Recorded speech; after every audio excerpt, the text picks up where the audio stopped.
Hello, ladies and gentlemen, and welcome to another very special episode of the Subway Rat Podcast. For those of you who don't know me, let me introduce myself. My name is Luis, and I play in a band called Teething, but I also like to draw a lot under the name Luisifer, and I also have a very funny dog. Before we get into today's guest, which is a very special guest, my dear friend Mario Carrasco, let me share a little story with you. So as life goes on, life happens. Your dear friends move to different countries. It's harder and harder to keep contact.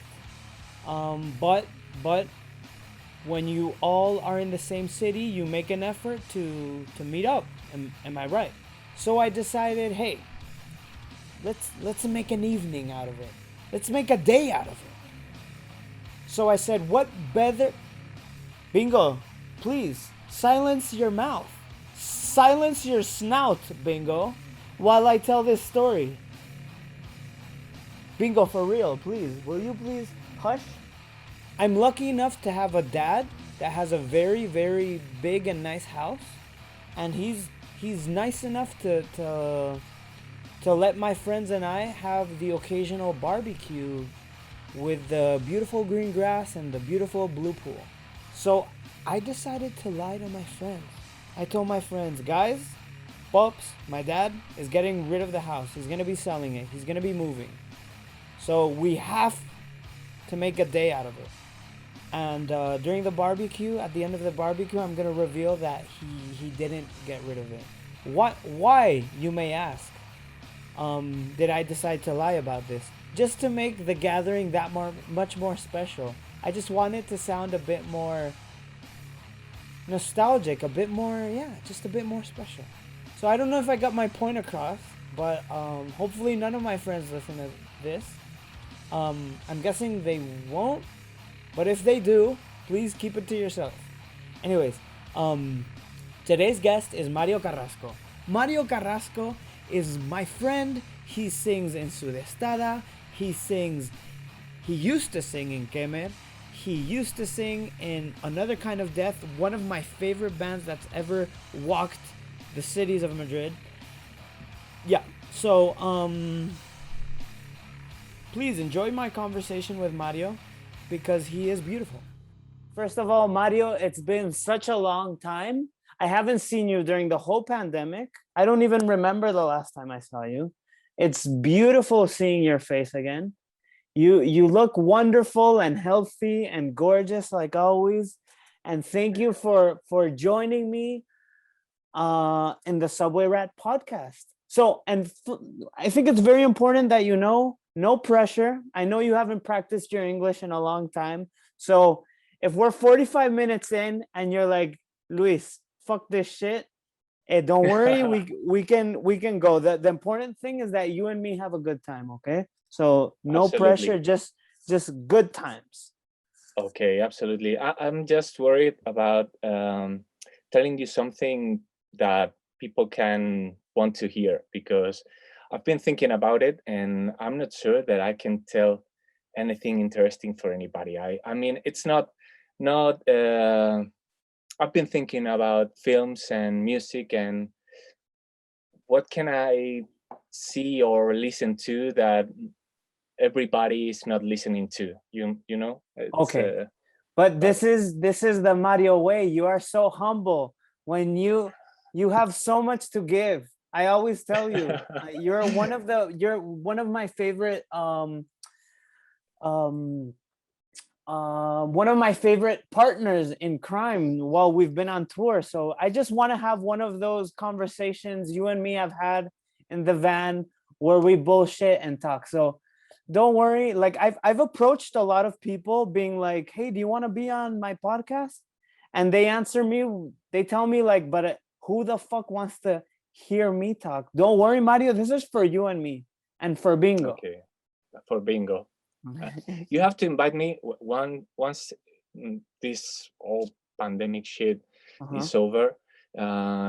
We have to see each other in person and have a nice chat, um, Okay. talking about our bullshit And But next time you come to my house, I would love if your kid could come, if your child could come, and I'll make lunch or dinner for you, or merienda.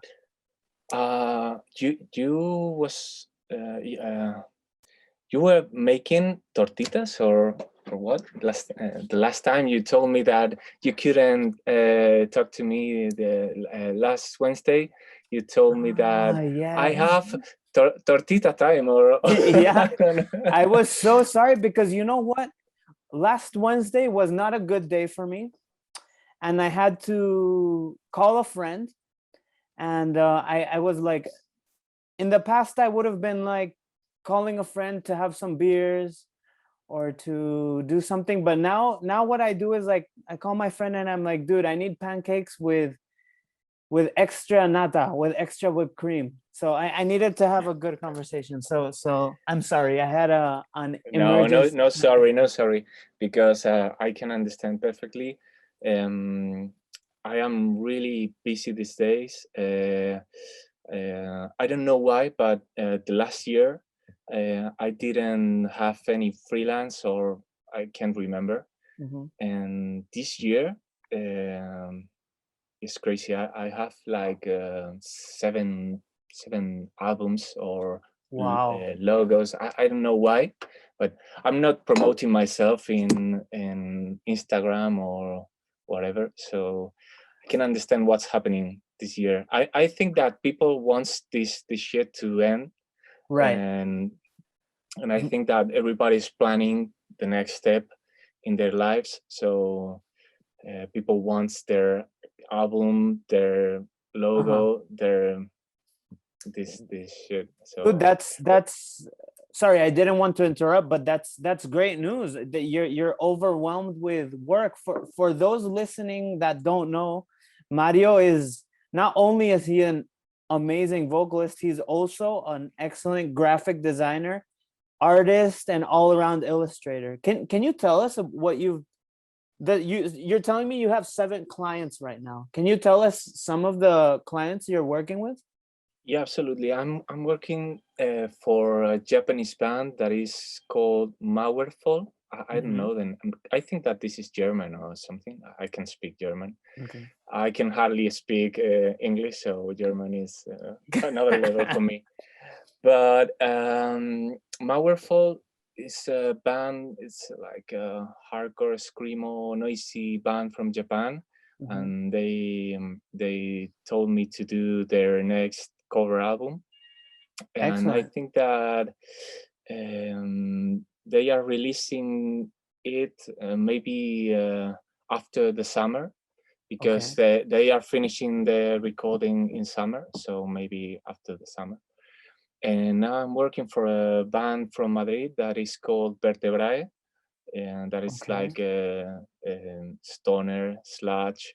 It's a new Okay. band, Okay. and Is in this band Vertebrae, is there anyone I might know? yeah, probably people from the local scene, like One Second Faith, and um, I mean, I know them from the rehearsal room. Okay. We share a rehearsal room when I was in Lego these years. So I keep contacts from this time, and sometimes people call me and tell me, Okay. "Hey, Mario, can you design Okay. our next album?" And then the Japanese label Long Legs, Long Arms. Yes, which Um, you've been working a lot with the last couple of years. yeah, they well, Akihito Mhm. is like a close friend. I Mhm. can talk to him very often, but he's contacting me for works. I did the last Ditro, I think that are they French? Screamo Legends. Ditro. I saw today your partner in crime Fernando Lamatina posted some beautiful pictures of the layout of the complete discography that you worked on. So congratulations on that. Like Thank you. always, it has that nice, clean subtle, beautiful touch that all of your works have. So Thank you okay. so much. It was in the briefing. It's good. Briefing in English is Yeah, the good word because correct. we use it in our daily work, but I don't know if this is Spanglish. You know. It's correct. Briefing is correct. Okay, it was in the briefing. Yeah, it has to be very clean and very simple. Yeah. And they asked me to keep only the logo and the compilation and like Roman numbers in the CDs. And then I was asked for a band that is called No Man. It's like screamo hardcore too. Japanese? No, I think that Okay. I don't know where. Well, I have the album right here. Okay. Let me look for it. Yes, this is the album. Okay. I No, just bought I'm it. nice. They are Excellent. great, Excellent. and I thought it is a great band. I bought the vinyl, and Wow. then Akihito asked me to do. I think that this is the CD, the compilation, or I don't know what, Okay. but. He has to tell me what are they wanting to do, but No Man is the next band that I'm working for, and Excellent. I don't know. Okay, Negarte. You Ah, know Negarte, Negarte. the Yes. Ivan's band. Ivan is The your, for the listeners, Ivan is one of your another one of your partners in crime that you played a lot of years with him in El Ego and Khmer and so on and so forth. So tell me about Negarte. What? Negarte is a side project. Well, I think that this is a project. I'm sorry. I am okay. Closing windows here. This is a big project. The last album is including Nacho from Ictus Mm-hmm. as a vocalist, and it's gonna be a weird mix of I don't know, drone like Terra Tenebrosa, this Okay. style of music, and I have to listen to it. But Ivan told me that it's gonna be a little bit more. You are going to find more songs there, Okay. but a lot of drone music and this kind of shit that he likes. And I have to do the vinyl design, the Eggs. cover, the back. Excellent. So Mario, your plate is full, so full like always, but it seems like it's even fuller than ever. Congratulations, because I've always told you I love all of your designs, so I'm glad it's going well. How are you able to organize yourself? Do you have a schedule? I'm not able because the only thing that I do is work all the day. I, I haven't seen a film for many weeks. The last one was Outrage, the last one from Takeshi Kitano, and I Ah. remember watching it like, wow, a film. This Well, is a very a change in my life, but I needed to watch a film because all that I am doing this last month is working. I finish at my office work and start working on my freelance, and then you know that I have a son and I have mhm. to You have to give quality time with your son, of course. absolutely. So this is crazy. This is crazy. I try So to do it because I love it, but I'm and going Mario, to. like my question is, until what time do you work mostly? Like, because from what you're telling me, your freelance work, you work on that like more when the sun is going down. So from 6 until after dinner. Yeah, maybe from 7. This is my Mhm. last hour at work, and it's from 7 to until 12, 1 Wow. a.m. maybe. Okay.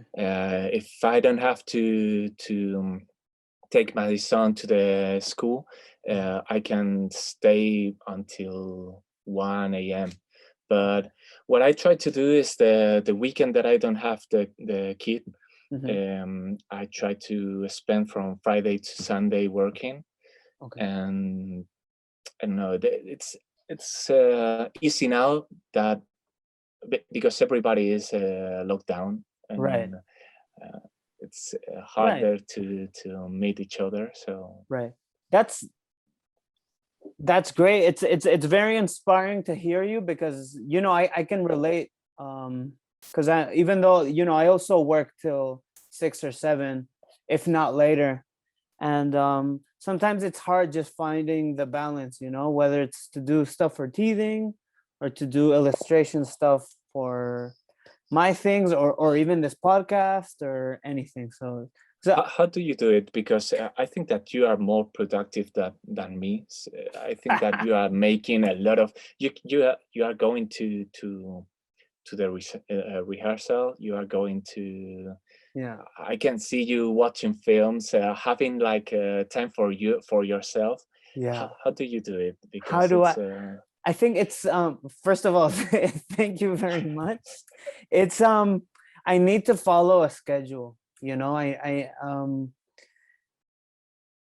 I need to, and sometimes what sucks is like we dedicate from 9 to 6, which is like the hours where we're fresh to the job that pays us money. And then at 6, 7, 8, we start with what really fills us up creatively. But by that time, you're already like tired, exactly. So sometimes it's hard, or and also, like, I have a lot of friends, I have a girlfriend, I have bingo, I have family. So like you, there's also, you need to find time to spend time with your loved ones as well. So it's really, it can be tough, and sometimes I need to be realistic and be like, okay, I can't take on another project, it's not realistic. And for me, it's very important to focus on one project at a time, or at least if I'm focusing on 4 things at the same time, I'm not gonna it's not gonna turn out as well. I'd rather much focus on one thing and do it really well than 3 things and half-ass it, You're right. You're right. That's exactly what I do. Because I don't have a schedule, but I try to take one project each time. Okay, I have 1 week or 2 weeks for this project. I prioritize is a good word. That's good. Yeah. I prioritize, like, okay, you need your album this day. The other band needs their album for this day, Yeah. and okay, let's do this at the first time, and then I start with this one. But I need 2 weeks for to focus on one project, exactly Yes, like you, I because agree. And you need to get your inspiration. You need to look for your inputs. Okay, the briefing says that you have to look for, I don't know, architecture or yeah. this kind of style. Okay, let's do an investigation about this, and I need to focus on this because I need to feed from this Yeah. influence to get the essence. And if you are working on 2 or 3 projects at one time, Yeah. uh, I don't know. It's hard for me to I get I I I agree 100% with you. There's 2 things I want to mention that you said. I think it's very important to have deadlines. Like, so. okay, you need this in 2 Fridays. So you distribute your time. You're like, okay, if I work on this 3 hours every day, I will be able to, I can make it by that time. If you don't have deadlines, you're possibly never going to finish. And Right. another thing I wanted to mention about what I love a lot about your work is it's so, I feel like, yeah, there's a lot of culture around it. You're always like studying and learning and getting information, whether it's on the internet or on all of these books, that you do your research. So that's very cool. I remember just being with you in the van, and you walking me through um the last album El Ego recorded, which is what's the title of it? We've all been dead before. Or We've been dead before. we've been dead before. Yeah, it was crazy. One of the most difficult projects for me to conceptualize, to get something with all those ideas about the ¿cómo se dice el más allá? the beyond. The beyond, exactly. Okay. The beyond, about the beyond in different cultures, and trying to translate all these concepts to our common life, our daily life. Was crazy. So such an ambitious project, that one, the layout for that album. I really recommend to anyone who's listening to this to pick up that album. It was released on vinyl as well, so the artwork is the album is worth it. The music is great, but I think I like the artwork even a bit more. Thank you so much. Yeah, this is something that I like to do because I'm not getting rich with this work. I love what I do, and when people tell me their projects, I feel like I'm getting involved as they are telling me, and I need to know more about something that I didn't know. Like, oh, this is very interesting. I want to know more, and I need to. I don't know. Imagine I want to. We want something about the beyond. Okay, let's see what's about the beyond on the internet. Let's the different cultures are talking about. This is the thing that I really enjoy when I'm working on this. And regarding this album, right now you told me about my portfolio or something like this. Yeah, I was asking you before about your portfolio. Yeah, this is I had like an old one, and I'm updating my recent works on the new one. And the last thing that I've been doing these days is updating this work, and this is crazy. When I see it, it's like, well, I I did it. Like a lot of details and drawings and a lot of hours there drawing. Sometimes you don't think about the work that is all the hours that is that this project is taking until you finish and just all the hours, all the passion, all of the love, you're not half-assing anything, you're giving it 110%. I know when you work, you're all of that research. Like, a lot of people wouldn't do that research, like right now I'm working on some stuff with Luis Sendon from Nashville. Whoa. And it's very cool because we're collaborating, doing something together. And he wrote some stuff out with the computer, like some text. And I said, no. I have a typewriter, typewriter, like an old school typewriter.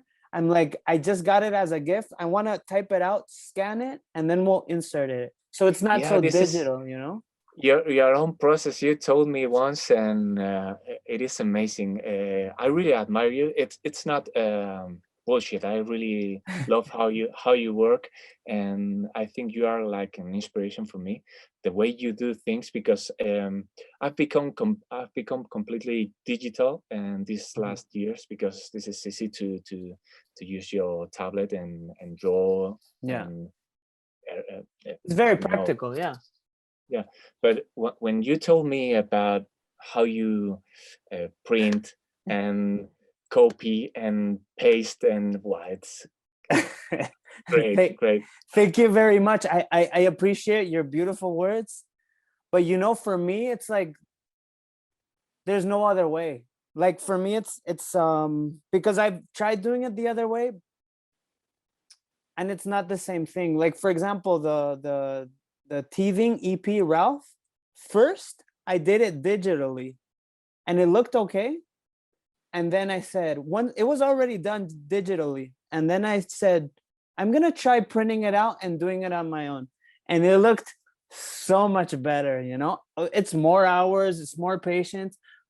But whatever, that's why we're here, right? That's why we're here on this earth to But spend I time. think that this is more real. I think that what you do is real. I always have like I feel guilty because I can see the real artist working on their canvas and like you working with real stuff, and then I'm drawing digital, and okay, it looks good, but I think that I need to, for example, when I write my lyrics, I started doing it on a notebook, like Nice. the classic Moleskine, you know, it was so cool. But later I use Google Docs because it's easier to get it, to edit. It's Right. easier. But I think it's the natural evolution. It's 2021, you know, just like, you know, you and me collect vinyl. But I'm sure we listen to music more digitally. But I've seen I've seen your artwork when you have a pen and paper. You're definitely a real artist, but you only have so many hours in a day, and sometimes it's just it's just natural evolution, you know. So I'm yeah. If it was 1985, I'm sure. You're right. I think that this is like a romantic thought. Of course, wanting to do it real, like the old artist. Yeah. Everything is real, and you have your notebook with all your lyrics, and it's it's poetry. Yeah. Well, I have my Google account. Yeah, exactly. Mario, I love this because we've been rambling so much. We've been rambling for 27 minutes already. I haven't even done your introduction. When usually all of these podcasts, so let me give an introduction. Okay, so Mario is currently the vocalist of Svdestada. Okay, but you've also been in the game for a very long time, longer than me. You've been playing in bands like Khmer, El Ego, Another Kind of Death, Become Wrath, Fields on Fire, and probably more that I don't remember or don't recall. Am I missing any bands? Yeah, but it's not worthy to okay. talk about. Okay. And not only as we've been talking now, not only are you a very talented vocalist and songwriter, but you're also a very talented artist, illustrator, and graphic designer. And you're a super dad also. Yeah, that's right. This is the thing that I'm proud the most. It's a beautiful thing. But thank you, because you telling me this, it's like an honor to me, because you are one of my. I mean it. It's not bullshit. I really admire you. You are a great guy, a very talented and artist, and a good friend for a long time. And I've been more years than you in this game, like you say, only because I'm older. You were here when did you start? When did you start in this playing in bands? Yeah, 15, 18. I remember. Dude, I have an excellent story. First of all, thank you so much for your kind words. I feel like every time we meet, we're just like, you're the best. No, you're the best. You know? One day we're just gonna do a 69, you know? And okay. So yeah, exactly. So I started being in bands when I was 17. How old were you when you started playing in bands? Yeah, probably 17 or 18. Okay, and I think you're like 3 or 4 years older than me. I'm not sure. I'm 39. Okay, I'm 35, so 4 years older than me. So, I have a great story I want to share with you. The second concert I ever gave in my life was with my band, Nacen de las Cenizas. And that concert was in Sala Suel, and you and the lineup was Gone with the Pain, Fields on Fire, which was your other band, and Nacen de las Cenizas. And for me, it was like a big deal because I always loved Another Kind of Death a lot. Like, not always, because I discovered Another Kind of Death like 2 years prior or something like that. And for me was like, I was a big hardcore guy, but like I especially like that kind of hardcore, like that chaotic, noisy kind of hardcore. And the fact that a band like that was existed in Spain, Another Kind of Death, was mind-blowing to me, you know. And you guys were so talented, so cool, you know. So for me, it was like, it was a really big deal to be playing with Fields on Fire. So if let me retrace for the listener. Fields on Fire was all of the same members of Another Kind of Death, just playing a different kind of music. How would you describe the music of Fields on Fire? Punk rock. Okay, punk rock. We were very we were listening so hard to Hot Snakes and Rocket from the Crypt and Hot Water Music and these bands. It was something to have fun because we, as you know, we had some problems always with our drummers because we had our first drummer was the main part of Another Kind of Death, and when he left, the next drummers that came to the band were not too into the band like the first, like Choose, you know. They didn't feel too much into the band, so every drummer was leaving us in a year or two. And in the meantime, we started with this project because everyone of in the band was listening to these punk rock bands, and we were so excited doing something different, not so noisy, right? But this is not our style. I think that I was a poor singer in this style, so no, but it was definitely very cool. So rewinding a bit to the story, I remember I had finished the show. I was all sweaty. I went into the bathroom and you were in there. And I was like, oh shit. Oh, I'm nervous. It's Mario, you know? Well, I don't know. And I was like, great show, Mario. And you're like, oh, thank you very much. And I was like, I was trying to be cool. I was like, because I wasn't aware of bands like Hot Snakes or Rocket from the Crypt. So I was like, my only reference, I was like, well, that sounded a lot like Faith No More. Oh, no. And you were like, well, no, we not really so much. And you were nice to me. You were like, no, a bit more like Hot Snakes and stuff like that.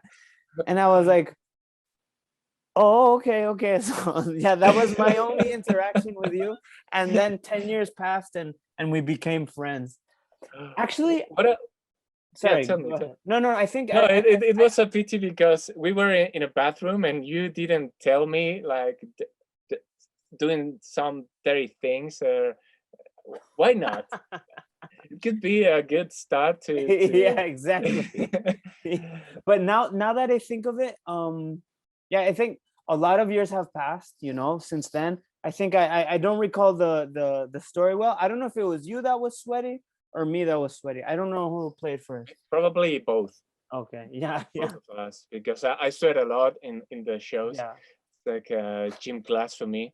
I don't know if it happens to you too, but when I finish a show, it's like, what can I do with this T-shirt? It's yes. No, and you have a very like gym like attitude behavior while on stage. You're always like hopping, you know, so it's Okay, very yeah, that's it's very YMCA. It's very athletic, so it's not, you're doing cardio, you know.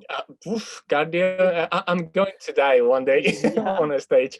And Alvaro and me, Alvaro the drummer of Teething, we have this attitude, we've talked about it, where it's like when the show is over, we want to feel like we just got in a fight, you know. I want that feeling after, like the adrenaline, sweating, something hurts, you know. So that's the, I think You're that's the right. proper way. Well, one of the things that this time I didn't tell you, you are one of the best frontman that I've ever met. It's real, because it's when you've been playing a lot and you've been a lot of years playing shows, you are going more confident on the Right. stage. Correct. Yeah. And I remember seeing you like, whoa, he's very good, much better than me. No. He's like one of the best frontman I've ever seen. The way that you approach to the people, the way that you interact with the people, this is crazy. I can do it. I feel like I'm in my own world, getting crazy and taking all the shit out, but you interact, you are, wow. Mario, thank you so much, thank you so much. This is great. I should talk to you every week just to boost my ego, you know. But you know who's a big inspiration for me, like frontman wise? It's very cliche, but it's the first time I saw Down with Phil Anselmo, it's very like, he's very grandiose, you know. He has this like big aura, but he's not doing anything. He's just like, he breathes, you know. Presence. Yeah, his presence. He breathes, he puts his chest, and he's just like looking everywhere. And I, in his brain, I know he's thinking, you are all mine. Like, I am in command. I can see in his eyes, he has this, he knows he's dominating everything, you know, whether it's 100% a 100-person show or a big festival. And I've seen this in other bands. In Cypress Hill, I've also seen this. Like, they walk on stage and they're like a lion, you know. They know, like, so when I saw this before my very early years, like, I had this mentality where it's like, I need to go crazy, I need to headbang a lot, I need to, but no, ever since I saw that, like, it changed. It's just like trusting yourself, you know, like, I am God, you know, not I am God, but like, No, but I understand you, yeah, because this is the I am key. in control, you know. Yeah. Yeah, and this is the only way, I think, because I felt the same like you. The first shows I remember, like, should I talk to people? Should I look like an asshole, not telling any word, you know, during all the show? Should I be aggressive? Should I be like, I'm a tortured soul? Yeah. But the key is to be to trust in yourself, to feel 100%. like this is your place, this is your playground, Mhm. and you can do whatever you want, because this is your time. You have 30 minutes to do Yes. whatever you want, and tell all the things that you want to tell, Yes. without anybody telling you to stop, because this is your place. And for 100%. an artist, or Mhm. you understand me, that I don't feel like an artist, but for creative people that needs to express, um, this is like a therapy, because you can feel free, and Yeah. okay, I'm going to tell whatever I want in the next 30 minutes. And you you pointed out a lot of good things. I agree with you. And I want to flip the tortilla now. And I want to say what an excellent frontman you are, because you're very unique. I've never seen a frontman like you where it's you find a good balance. It's very sincere, because in a way you're very tortured, and you're it's therapy for you. But on the other side, there's also a part of you that's smiling, and you're high-fiving your friends or the people that are enjoying your show. So it's very true to your nature. It's like Yeah, that's right. Because when I'm getting all the shit out, I'm feeling happy. I yeah. feel so happy to be playing there with my friends around, and it's something that many people tell me, that you are smiling during all the show, and I'm always telling the same, because I'm happy. I'm really happy to be there Yeah. with you and having fun. I'm really having fun, even when the lyrics are about sad, very very, Yeah. you know, sad things, and a lot of Dark. yeah, dark. Because I use the lyrics to get all my demons out. Mhm. But when I'm on the stage, I'm having fun, and I think Yeah. that this is the reason that I'm 39, and I'm still wanting to Yeah. go on tour. Yeah. And you know what? I read so, you know, we're both vocalists, songwriters, and I feel like the people that enjoy reading lyrics the most are people like us, you know. And I always read all of your lyrics, you know, and your lyrics are, I don't want to get too dark, but they're so real, they're so tortured, they're so because read a lot of lyrics of other bands, and they're not real, you know. For example, what a great title for the new Svdestada album, Azabache, you know, which translates to jet black, right? That's Yeah, that's right. that's Well, this like is that the word titles needs to are, go on your tombstone, you know? Mario yeah, well, Carrasco, Azabache. it's not mine. The titles are from Fernando Lamatina, my partner, my Okay. bandmate. He's always suggesting me the titles for the songs, because he's the first reading my lyrics, Mhm. and he used to suggest me, oh, what about this title? Do you like Peso Muerto? Do you like Azabache? And it's like, oh, great, Wow. because my titles used to be longer and deeper, and but he's very talented to get a word that you can sell.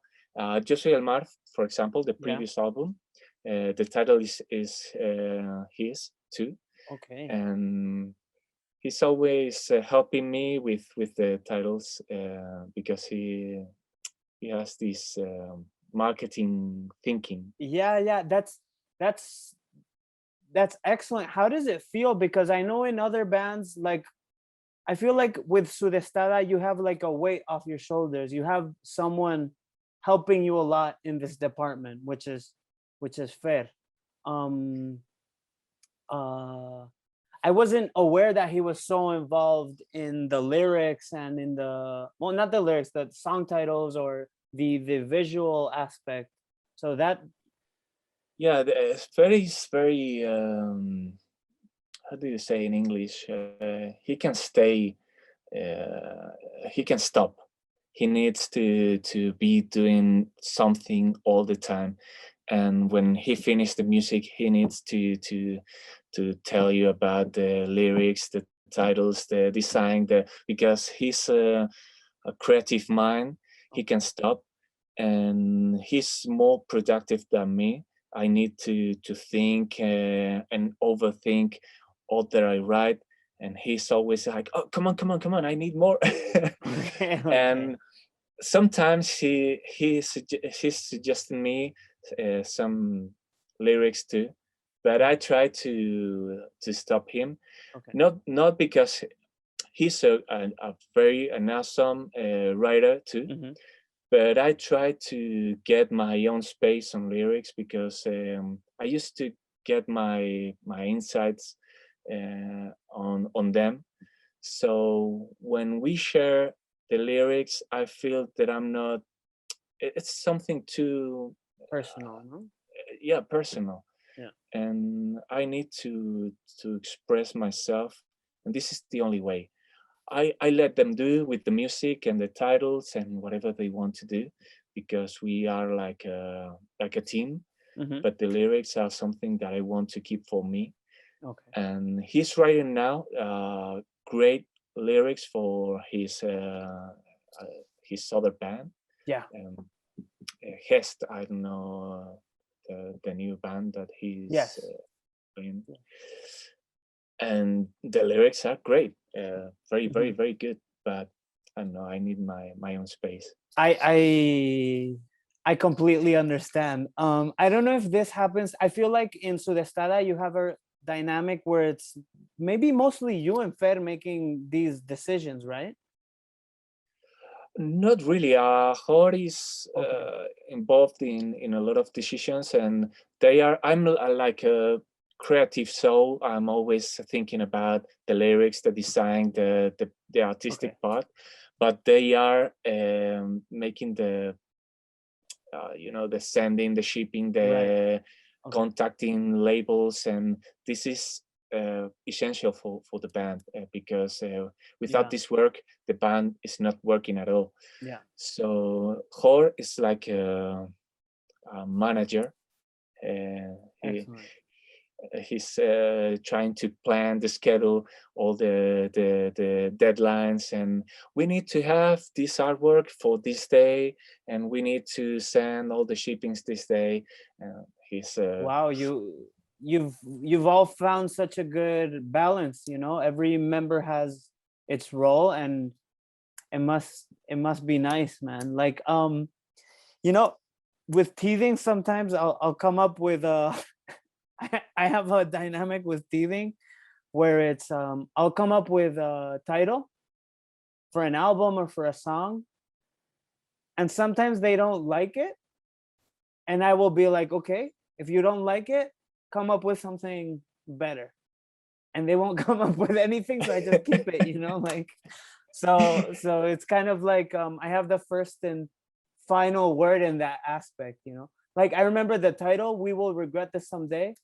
I think some of them were not sold on it, but I'm like, okay, if you find a better title, let me know. If not, it's staying, you know. So yeah, that's it used to happen when you have a member that do a lot of things in the band, mhm. and that controls a lot of things. Sometimes the rest of the band is slowing down. Like, Yeah, okay, he's doing everything. yeah, Let's. But how do you do it when you have to write? For example, I know this is a podcast. You're asking me, but I need to know about you. no, How do please.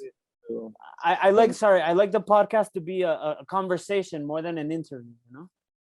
Okay, yeah, like a conversation. I want to share your knowledge. How do you do when you have to write, for example, for a song?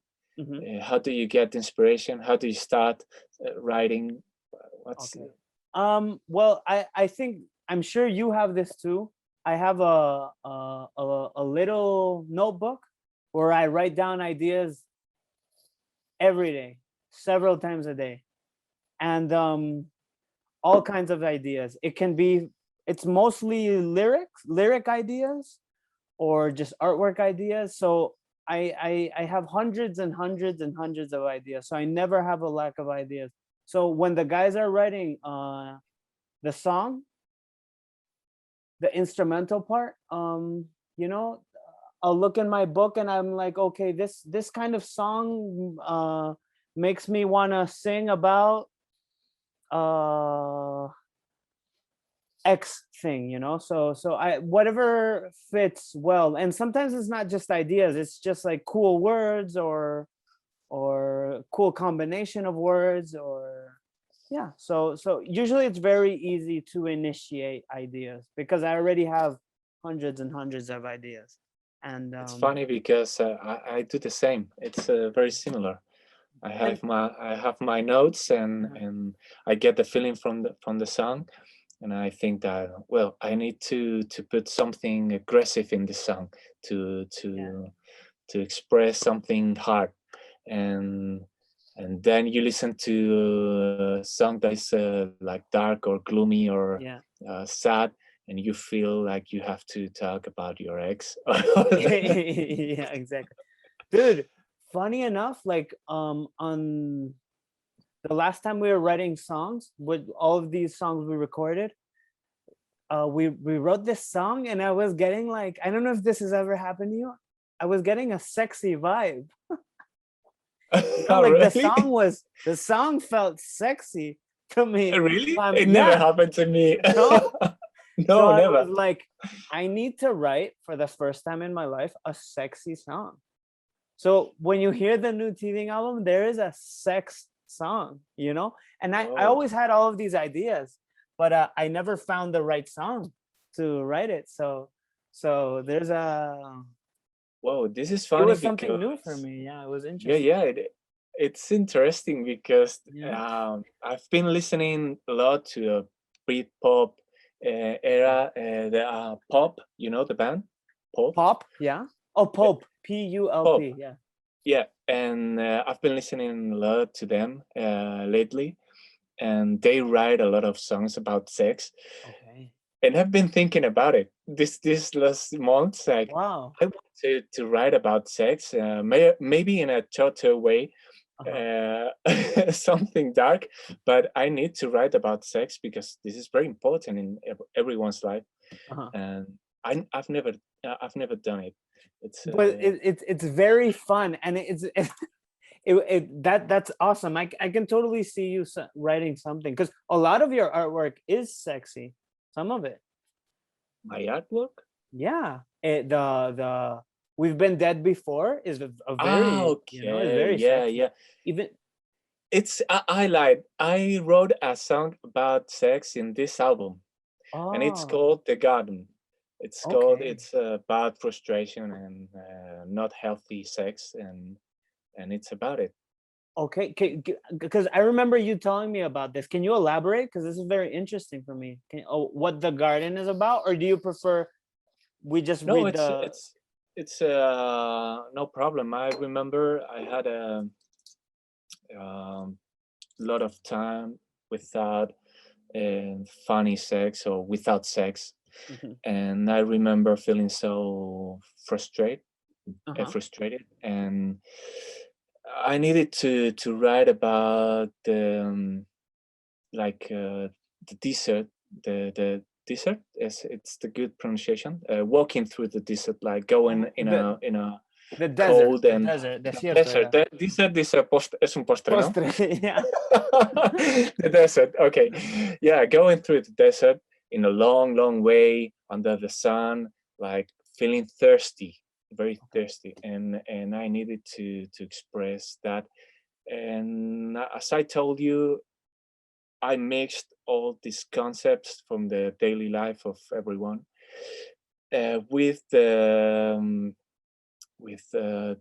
beyond in different cultures, and I tried to mix with the Islamic is a good word, Okay. Islamic, yeah. religion, and the Judaism. I don't know the name in English. Judaism? The virgins that are waiting you in the paradise, and Okay. I try to inform, to read about it, and write something allegoric Mhm. about it, just using the background to express daily feelings, and Nice. I try to get it into the desert like a Okay. long way, and it was the meaning of Awesome. the. So you did write a sex song because when people think sex song, you can express sex in so many ways. It doesn't have to be sexy, like typo negative, which or in a Well, it's very dark, also typo negative, but yeah, I'm looking forward to you hearing my sex song. Yeah, I'm looking for it. When is the album getting out? When do you release the album? Well, this is a interesting that you're asking me this question. The answer is, there is no plan for now because we are a bit hesitant, and with the whole pandemic and COVID, we don't feel like releasing it now, to tell you the truth. Like, because not because we don't know if it's a good idea.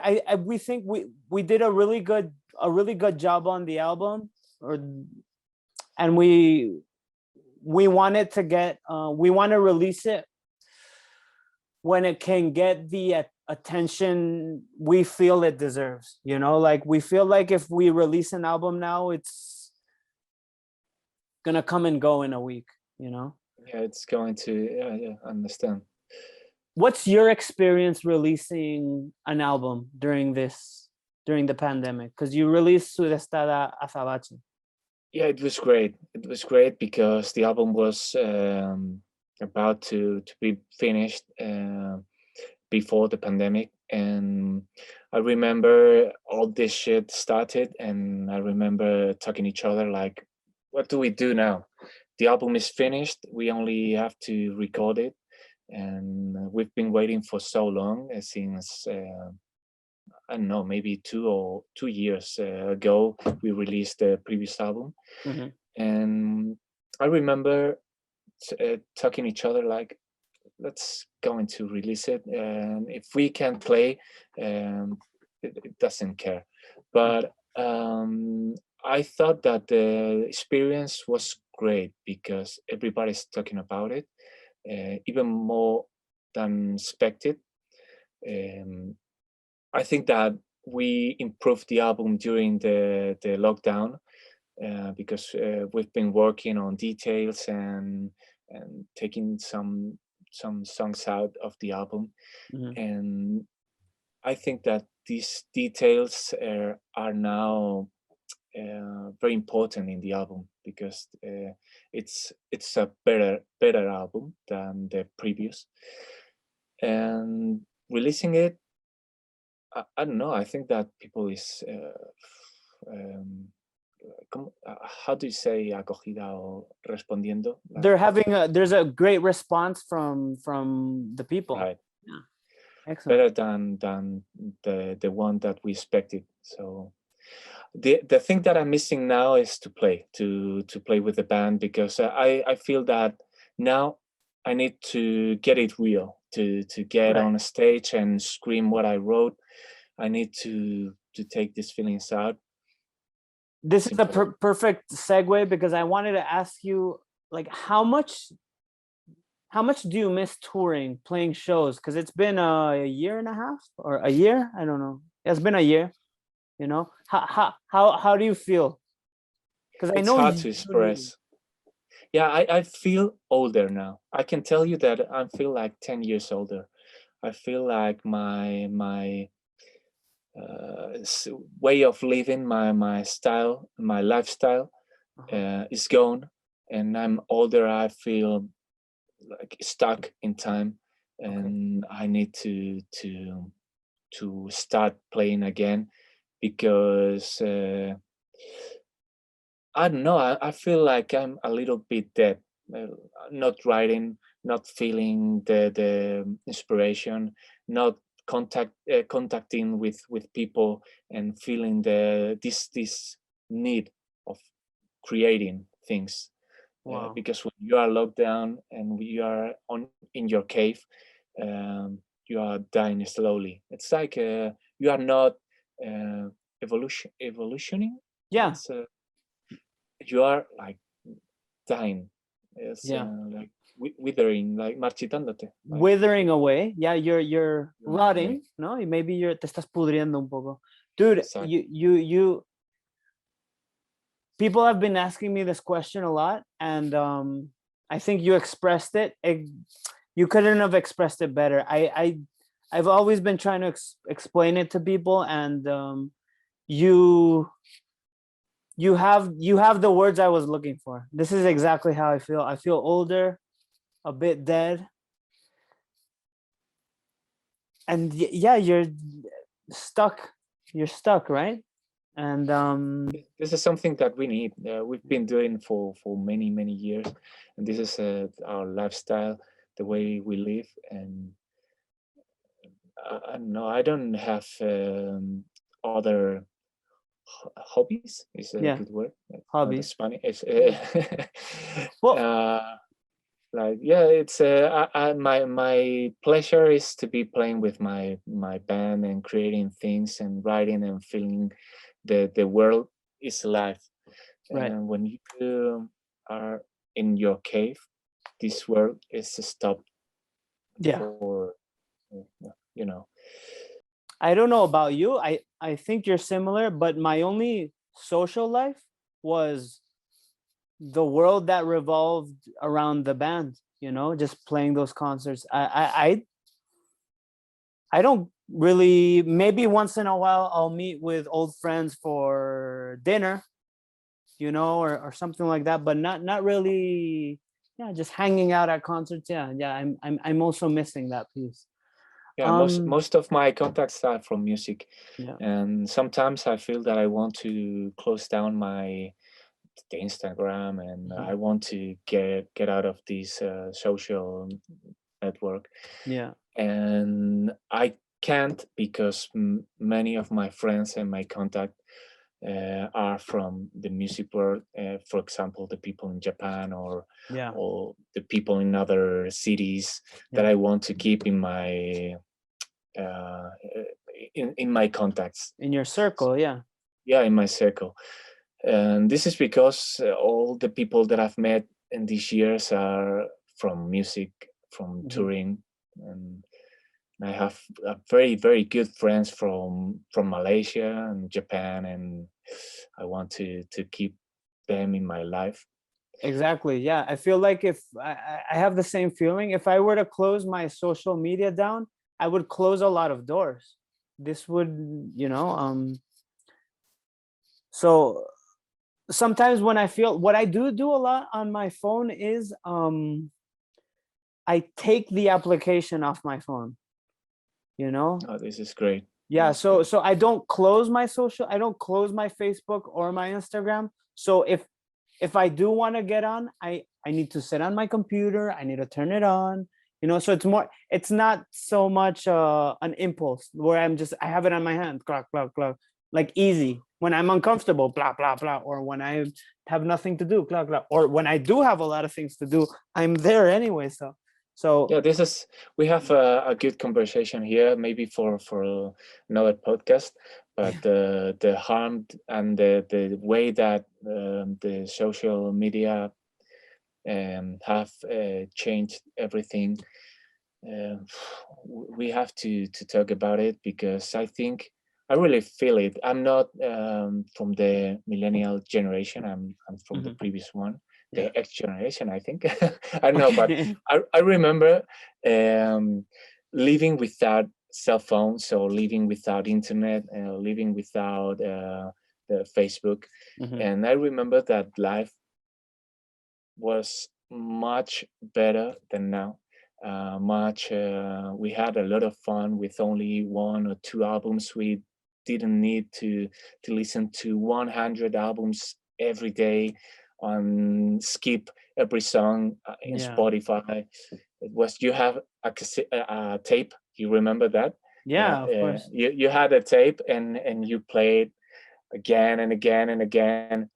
I remember choose and I choose the first drummer, the former drummer in Another Kind of Death, sharing tapes and listening to them until they get completely erased. Exactly. Option paralysis, because when you have few options, even if you don't like it, you're gonna listen to it again and again and again. Yeah, because when we were kids, we didn't have much. Yeah, as you said, we can get into a deep hole about this, and it's very interesting. But I would like to cover. I would like to talk about Khmer for a bit, Okay.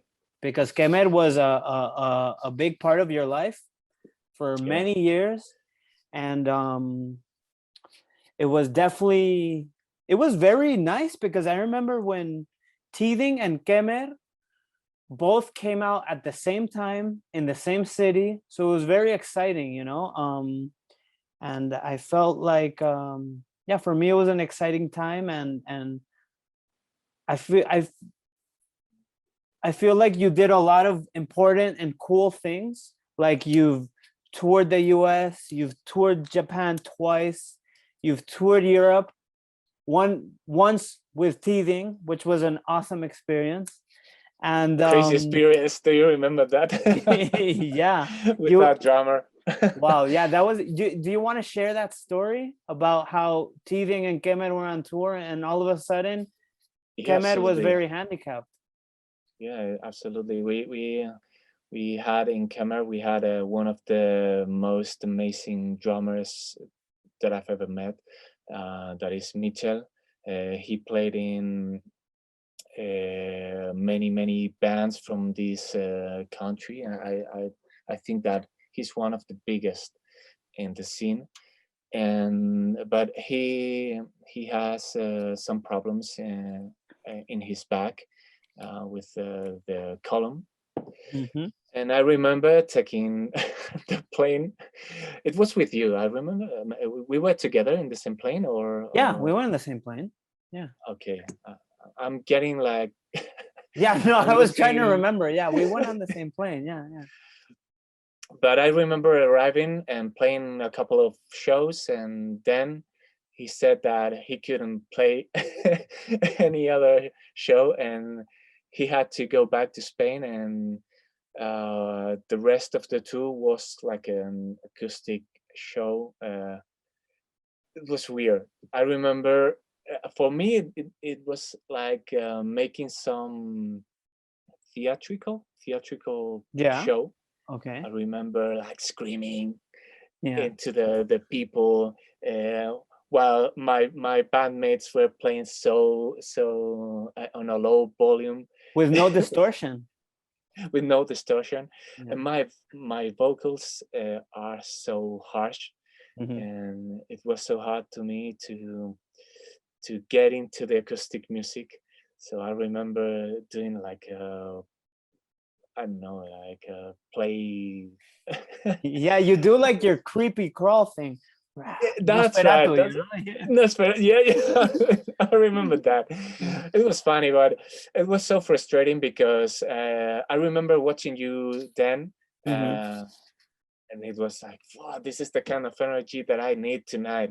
I Yeah. need to play like this. And I remember, and this was very smart of you. You approached me and you were like, Luis, we're on tour.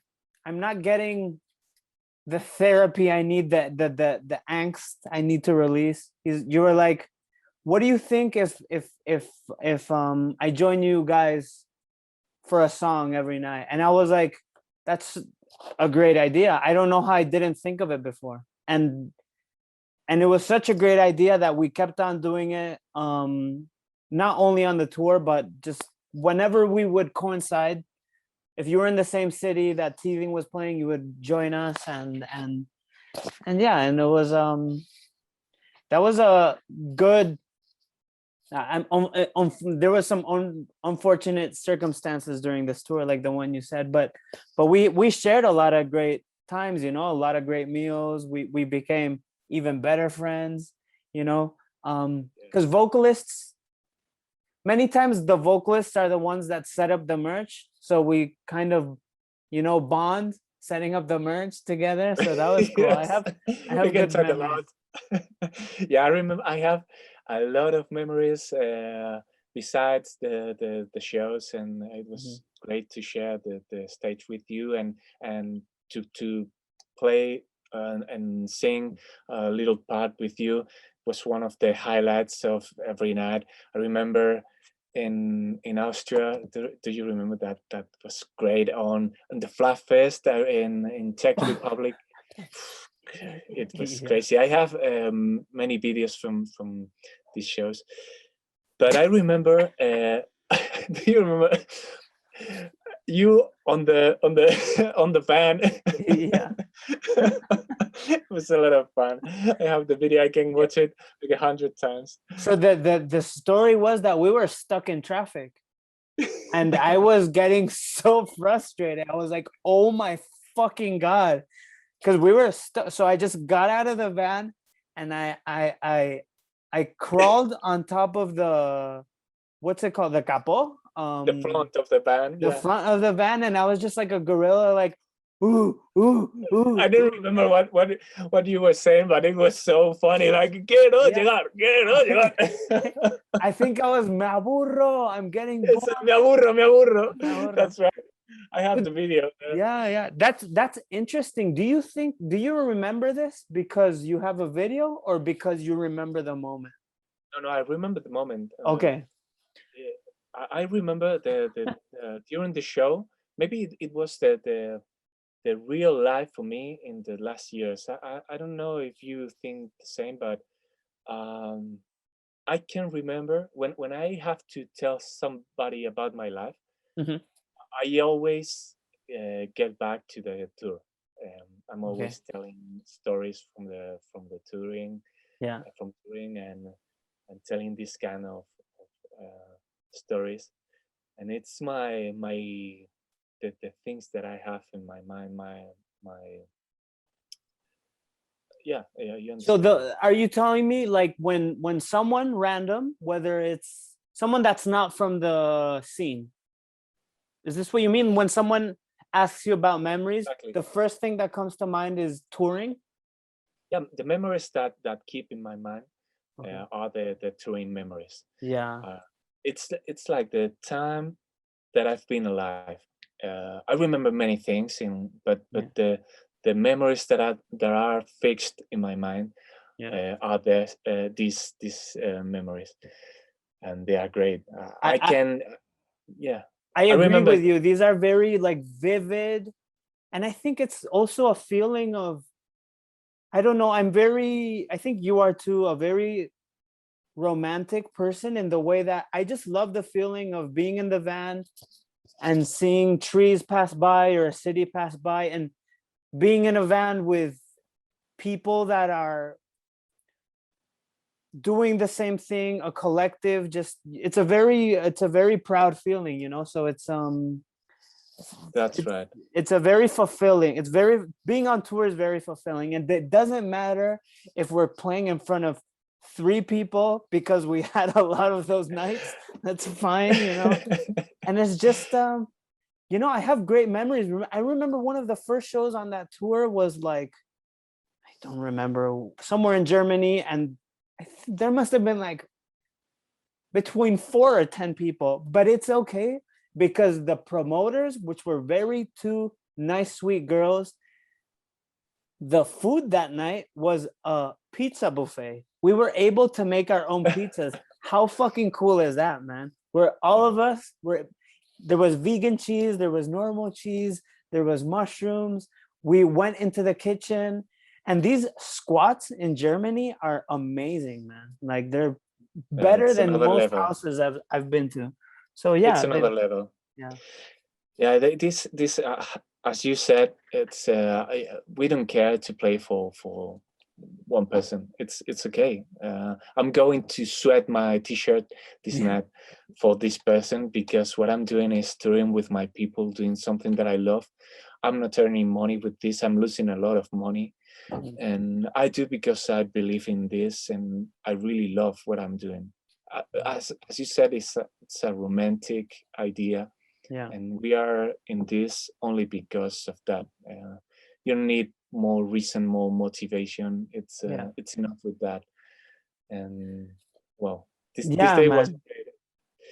Do I you have remember. any other cool? I would love to. Do you have any other cool stories you would like to share? Just if it's, because a lot of stuff I remember and a lot of stuff I don't remember. I can tell you about Japan. Please, like please. all night long. And if my mates in Svdestada are listening to me, they are going to say, "Oh, again, Japan? No way!"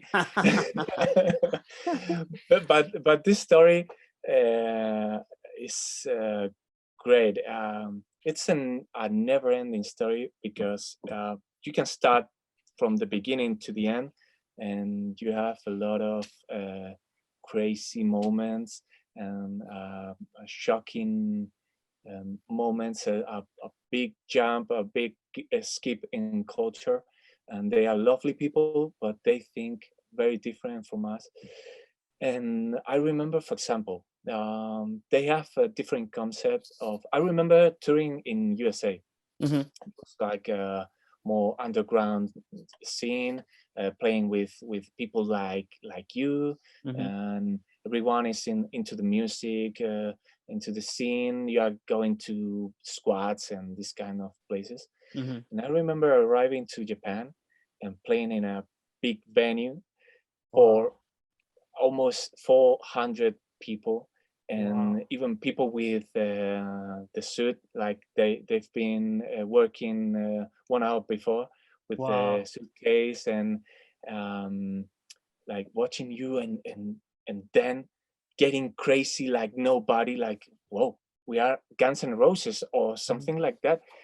It was weird to me because I'm Yeah. not used to this feeling. Uh-huh. I feel like everyone else. I'm just another one, and I felt like a rock star. And then, Yeah. please sign me the album. Please sign me this picture, Yeah. or sign my arm. That was- Yes. and Yeah. and I remember making people making how do you say a queue, A thing, line. A line. a line. I'm making a line to get a picture with us, Wow. and it was, what's happening here? I'm Yeah. getting into the backstage because this is too much for me.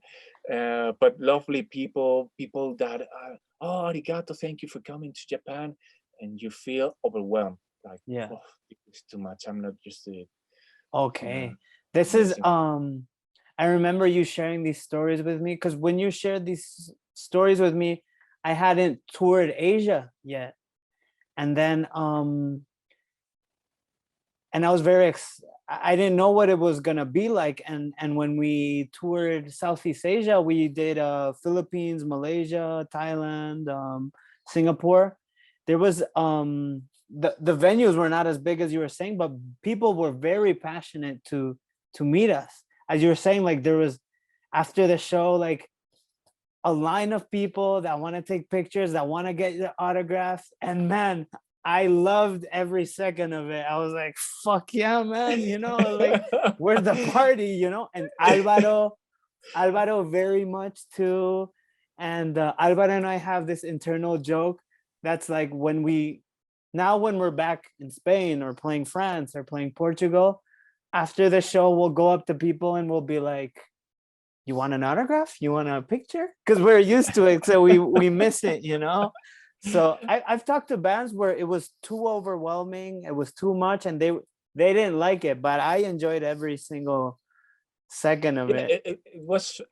I remember enjoying it, but it was too different to me, and it's not a bad feeling, but an overwhelming feeling. Like, Yeah, I'm not the big star that you think that I am. I'm yeah, like, please talk to me like I'm your friend, and don't yeah, talk to me like I am a big rock star, because I'm nobody. I yeah, just want to share a beer with you yeah. and have a nice chat. And You know what I've learned that I enjoy in order to get that, because I want that connection as well, which is when someone will approach me, I'll directly ask them what's their name, and I'll ask them questions about them because I want to know about them. Or how did you come here? How did you find out about the show? When did you hear about teething? Because for me, it's also very interesting to ask them. So it exactly, becomes a conversation.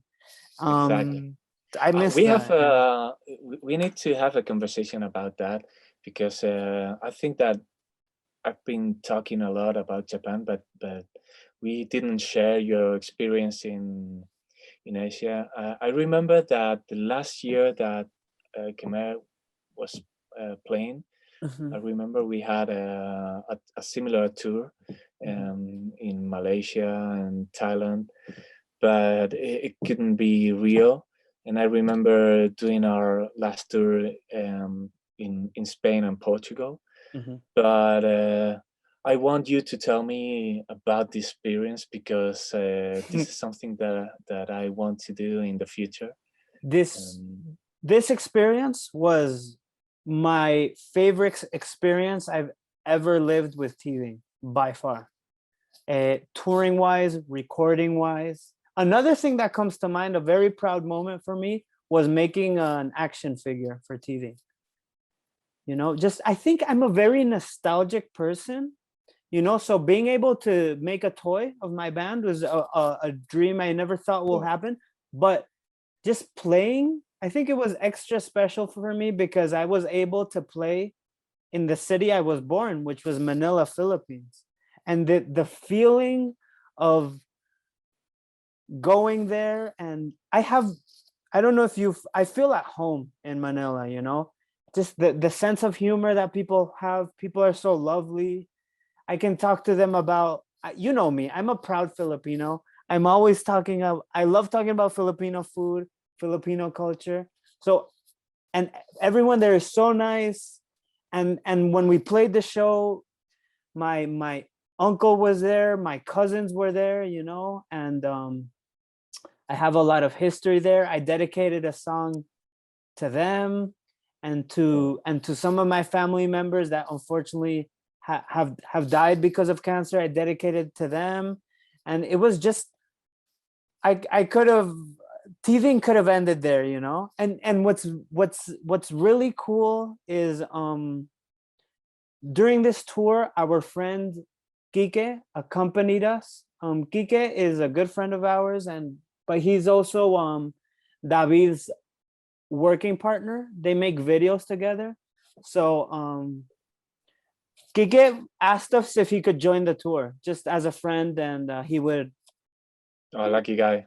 Yeah, look at yeah. He's like, and he was like, oh, when we met at the airport, he was like, by the way, I brought 3 cameras with me. I want to document everything, and we were like, amazing.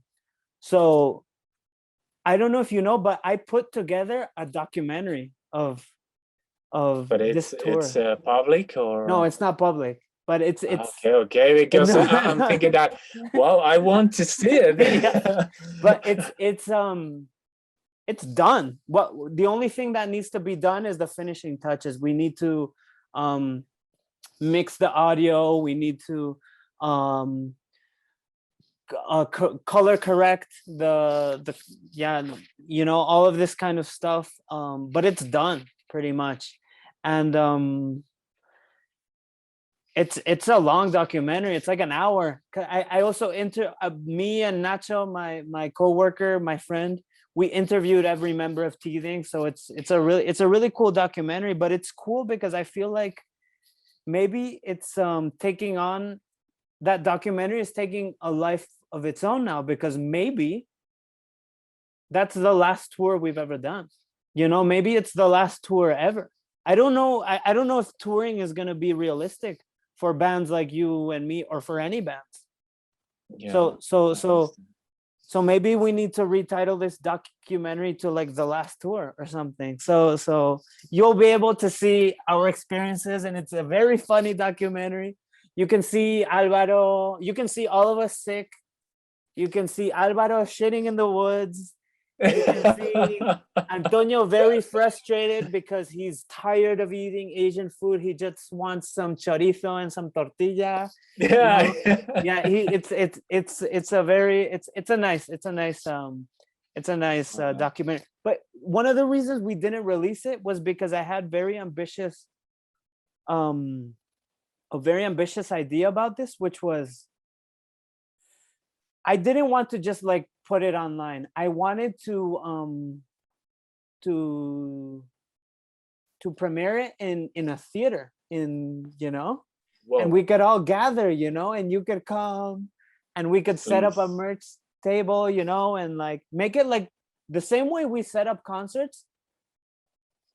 It's equally as easy to set up a screening, you know. So I had all of this idea. I already talked to a cinema, and like,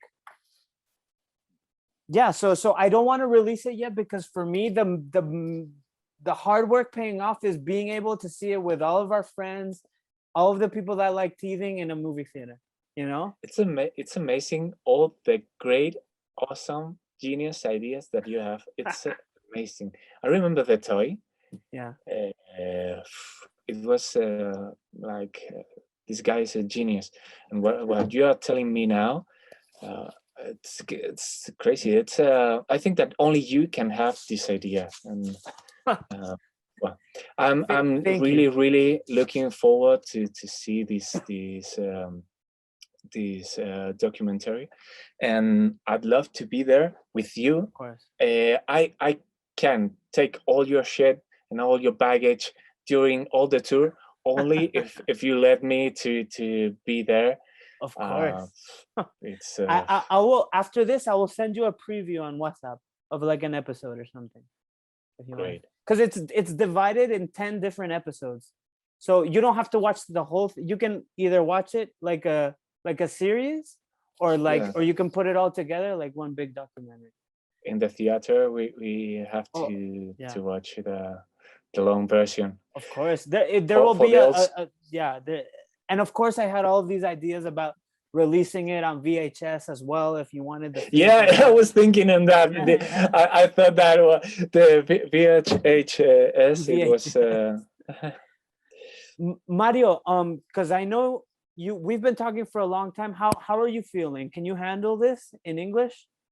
Yeah, absolutely. You're But doing I need great. to practice a lot, because I can think in English, but I feel that sometimes I'm tropezar, like Yeah, you stumble a bit, but that's okay, because you know most of my podcasts are with people from Europe, and not everyone has 100% English, so it's okay. It's okay. We yeah, you're it's doing fine, great. You're because doing great. I think that English. This is because I'm a very perfectionist Yeah. guy.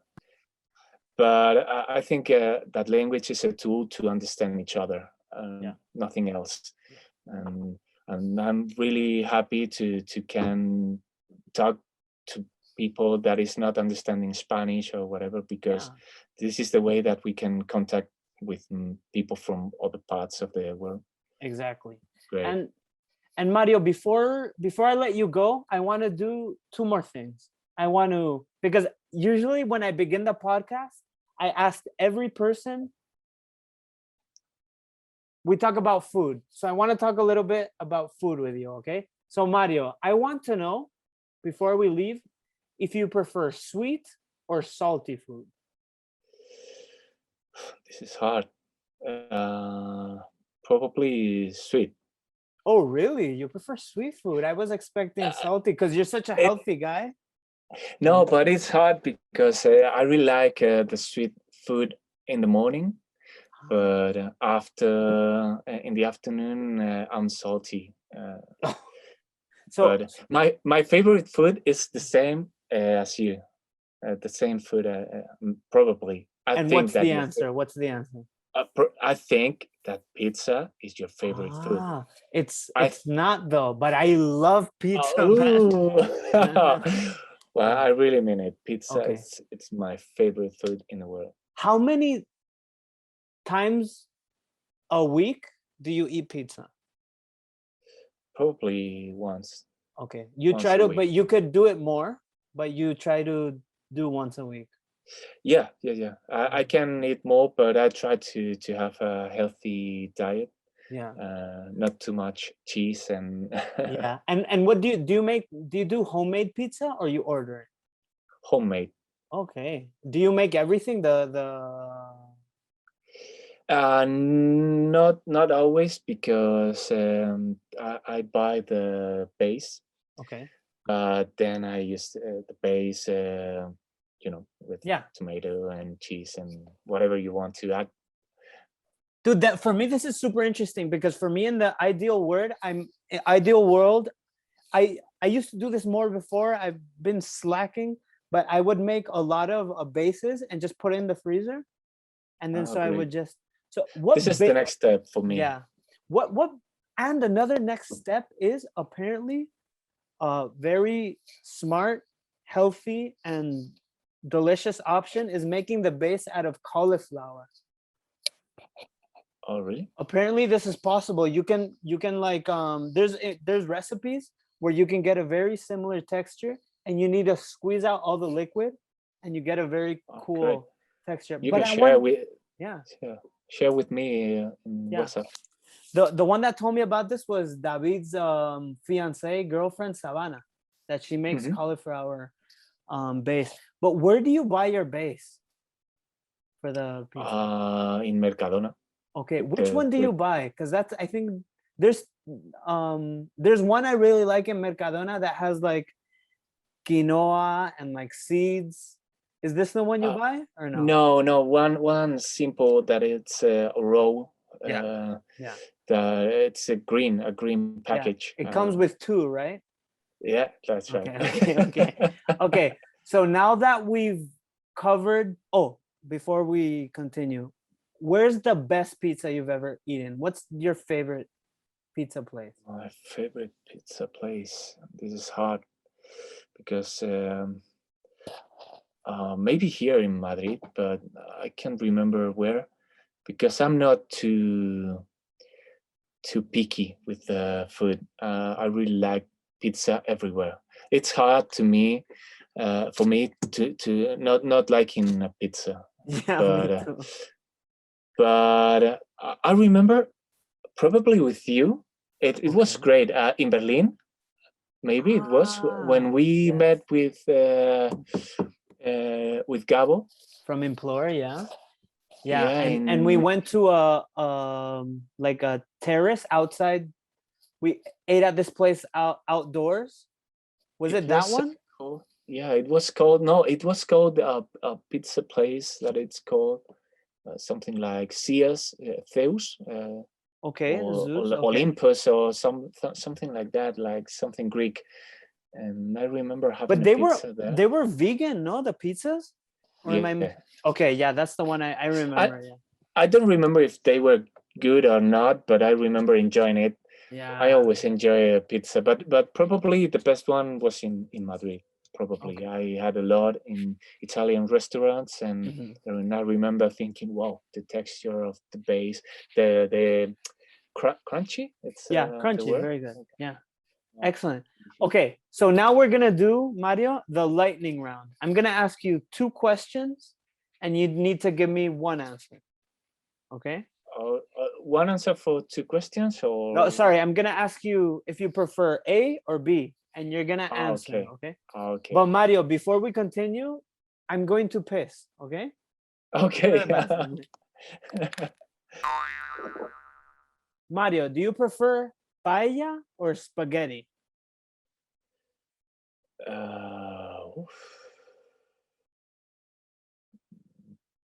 There's no C choice.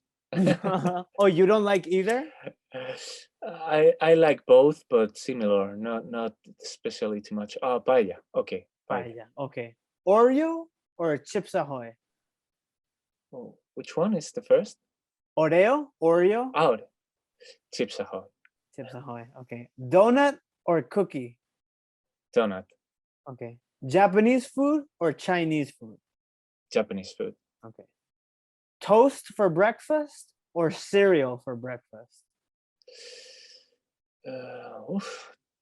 Coffee. Coffee. Toast. Okay. Yeah, toast. Okay. Pizza or lasagna? Pizza. Okay. French fries or mashed potatoes?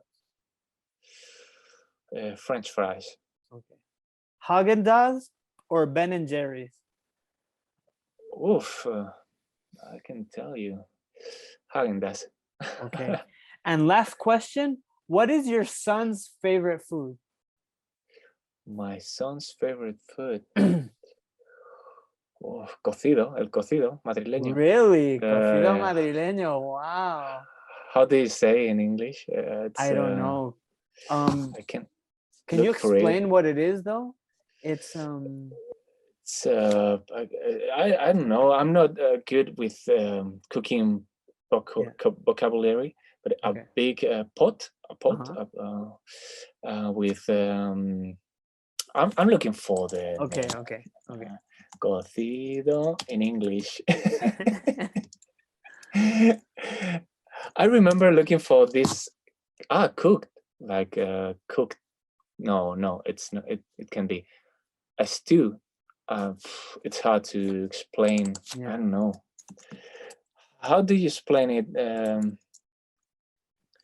Well, I think the main thing about cocido is the garbanzos, Yeah, right?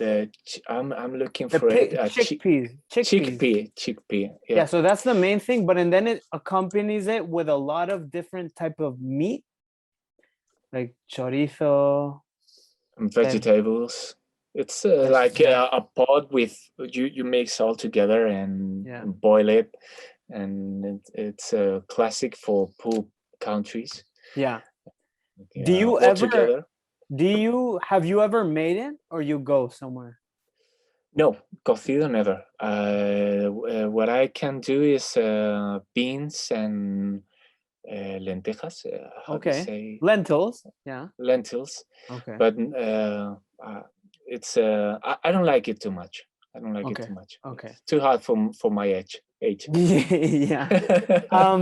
And Mario, before we leave, I always end all of my podcasts with the same question. You know me, you know I love horror movies, right?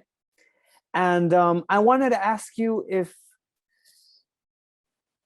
you've seen a horror movie recently or in the past couple of years that caught your eye, that stood out.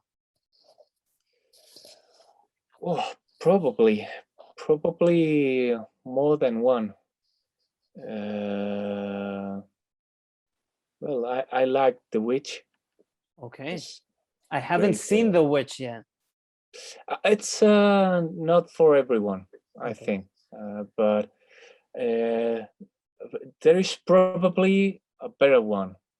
I need to think about it because I've been watching a lot horror movies in the last year Okay. because my girlfriend uh, loves it.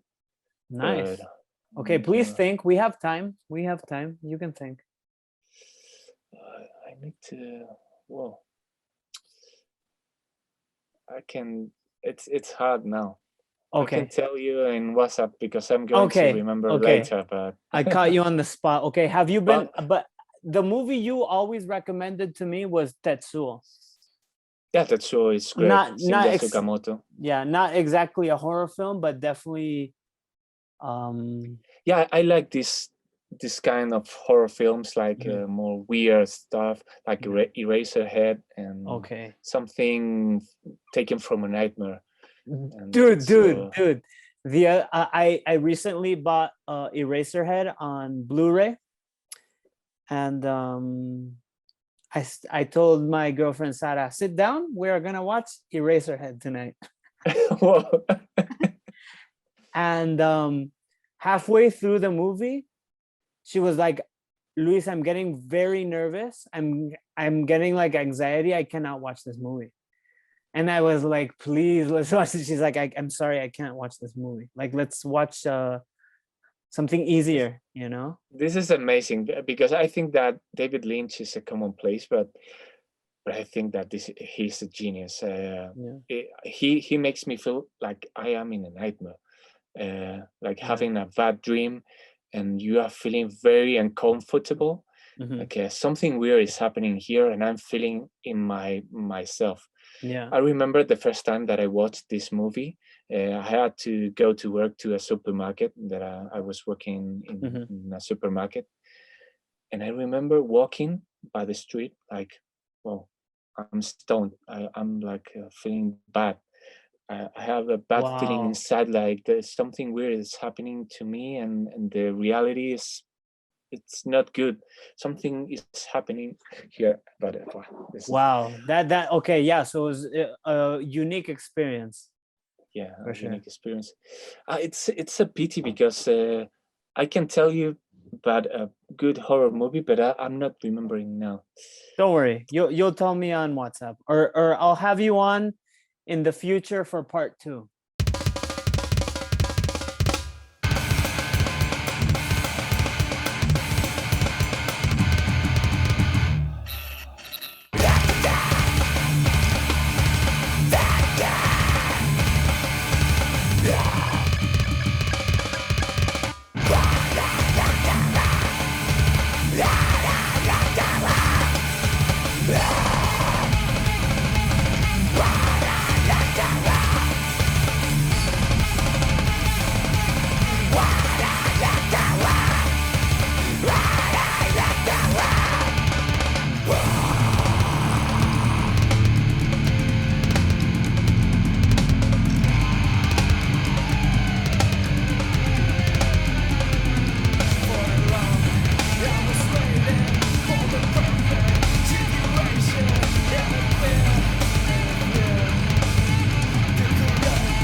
If I should die before I wake, I pray the Lord my soul to take.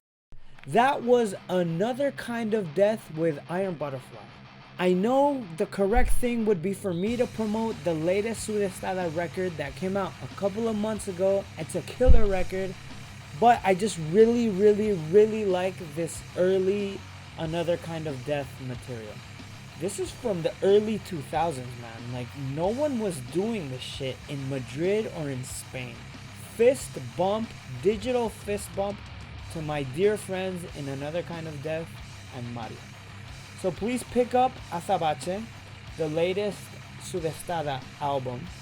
Join me soon for another guest. I have many other guests in the works. That's all I have to say about that. Enjoy your Saturday morning.